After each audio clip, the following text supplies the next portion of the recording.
ডাকবে কোনো না কোনো বাহানাতে ডাকবে, ডেকে এবারে গাল টেপবে, বাজেভাবে টাচ করবে, পেটে টাচ করবে, বলবে ছাতিতে, মানে বাজে বাজেভাবে টাচ করে। ছোট ছোট মেয়েদেরকেও ছাড়ছে না, মানে ছোট বোন 5-6 যারা বোন আছে বা বড় দিদিরা আছে তাদেরকেও ছাড়ছে না, বাজে বাজেভাবে টাচ করছে, বাজে বাজে কথা বলছে।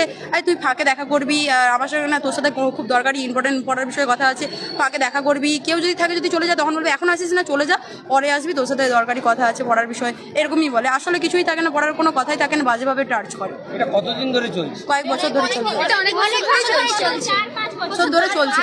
আমরা চাই এই স্কুলে এই হেড স্যারকে যেন না রাখা, এই স্কুলে না, কোনো স্কুলেই যেন না রাখা, বাজেভাবে টাচ করে। ছাত্রীতে কে হাত দেয়? ছাত্রীতে কে হাত দেয়? এত বাজেভাবে টাচ করে।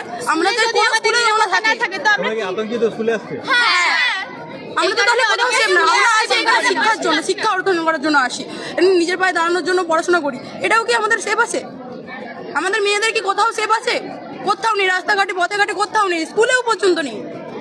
আমরা চাই আমাদের একটু স্বাধীনভাবে বাঁচতে, আমরা মেয়েরা চাই যে স্বাধীনভাবে বাঁচতে। অবশ্যই। আমার নাম প্রিয়াঙ্কা বেরা।